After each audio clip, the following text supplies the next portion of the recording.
ابتدا ہے رب جلیل کے اس بابرکت نام سے جو دلوں کے بھید خوب جانتا ہے۔ دیکھتی آنکھوں سنتے کانوں آپ سب کو شمیر احمد کا سلام پہنچے۔ آج کا ہمارا ٹاپک ہے حضرت مریم علیہ السلام کے گھر میں۔ سینٹ جان حضرت عیسیٰ علیہ السلام کے 12 حواریوں میں شامل تھے۔ یہ انتہائی خدمت گزار، نرم دل اور نیک انسان تھے۔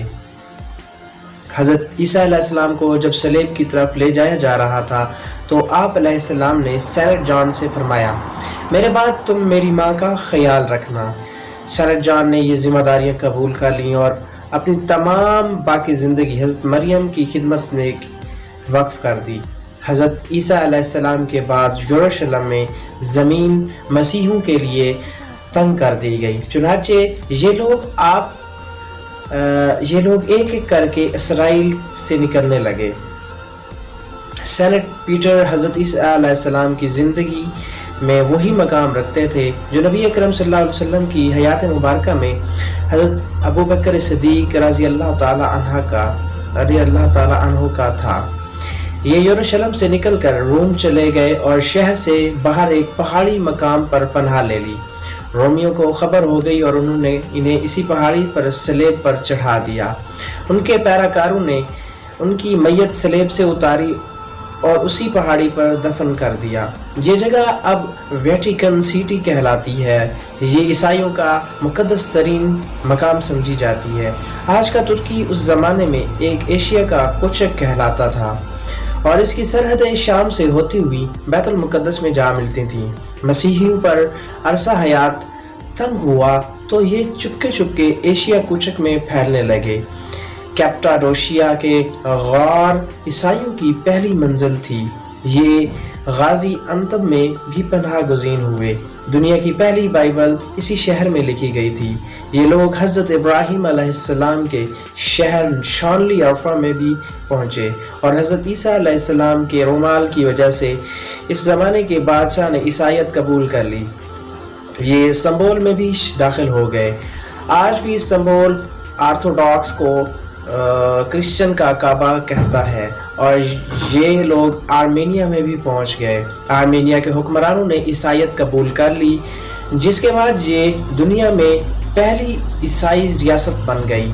سینٹ جان نے نقل مکانی کے اس زمانے میں حضرت مریم علیہ السلام کو لیا اور یہ ایفس شہر پہنچ گئے۔ یہ زمانے میں سینٹرل ایشیا کا سب سے بڑا اور جدید شہر تھا۔ آبادی 2.5 لاکھ تھی۔ مکان 3 منزلہ تھے۔ شہر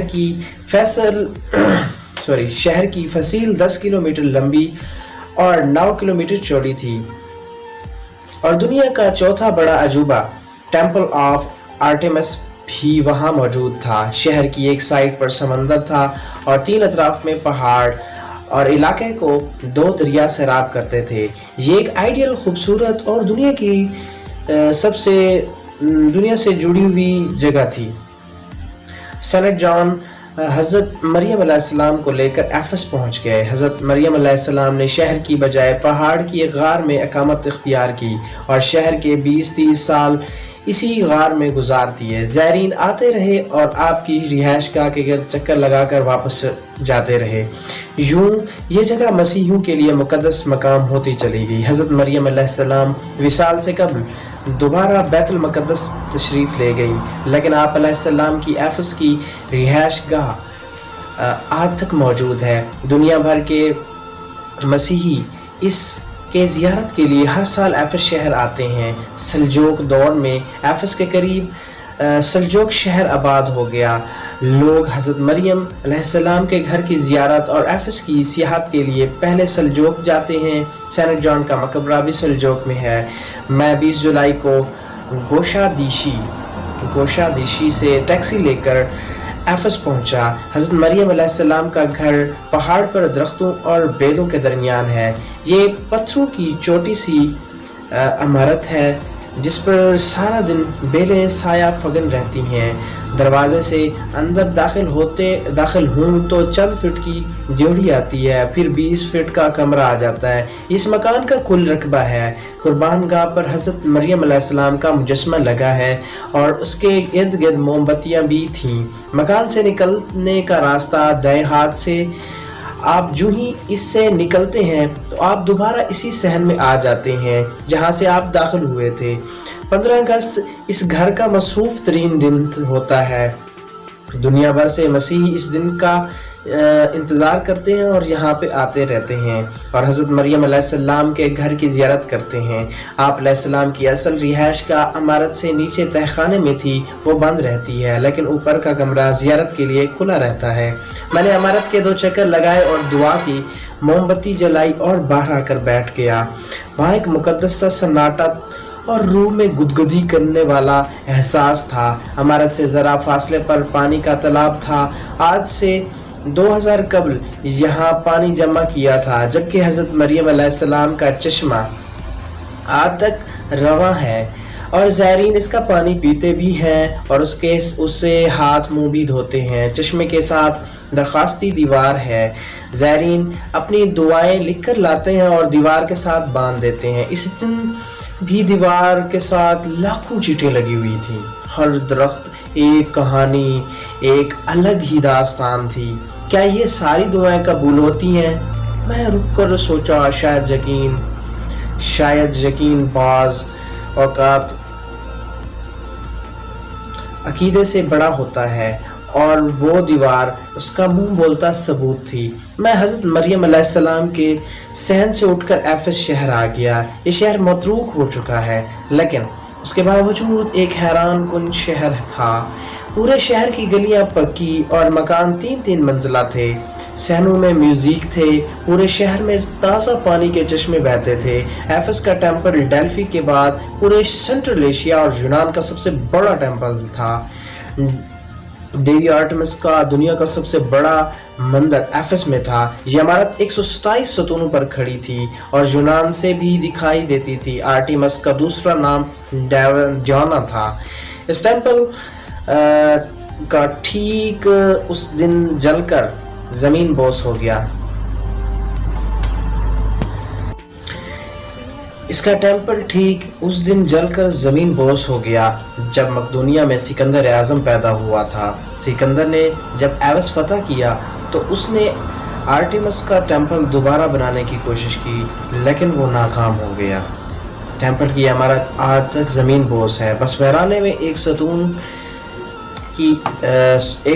عبرت کی نشانی بن کر کھڑا ہے۔ اس کے ساتھ ایک قدیم چرچ، سلجوقوں کے زمانے کا قلعہ اور عثمانی دور کی مسجد موجود ہے۔ مسجد سے روزانہ 5 مرتبہ اذان کی آواز آتی ہے اور یہ آرٹیمس کو روزانہ یہ پیغام دیتی ہے، دنیا میں صرف اللہ کا نام ہی بچے گا، باقی سب خدا فانی اور بے معنی ہے۔ شہر میں 2 اسٹیڈیم بھی ہیں۔ چھوٹا اسٹیڈیم کورڈ ہوتا ہے اور یہ عمرہ اور رئیسہ اور حکومتی اہلکاروں کے لیے موجود تھا، جبکہ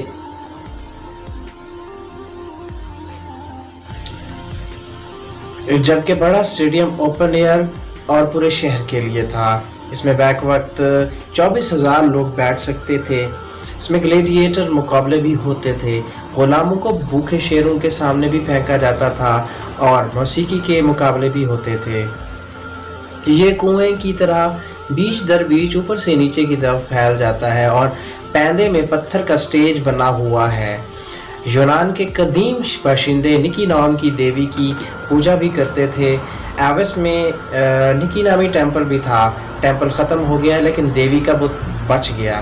نکی کے پاؤں میں پر لگے تھے، پر دور سے ٹک مار کی طرح دکھائی دیتے ہیں۔ سپورٹس کلاتھ کا انٹرنیشنل برانڈ نائکی اسی مجسمے کو دیکھ کر بنا اور اس کی tag line just do it Nike کے پروں کی سلوٹ سے اخذ کی گئی۔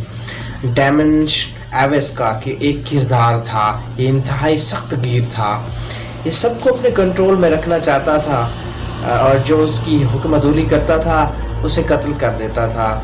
اس نے عیسائیت کے شروع کے دنوں میں سینکڑوں عیسائیوں کو بھی قتل کر دیا تھا۔ ڈیمنشن کے ٹیمپل کا ملبہ بھی آج تک ایفس شہر میں موجود ہے۔ انگریزی زبان کا لفظ ڈومینیشن اسی کردار سے نکلا۔ لیٹین کا تصور اور لفظ بھی ایفس میں پیدا ہوا تھا۔ شہر میں پبلک ٹوائلٹس ہوتے تھے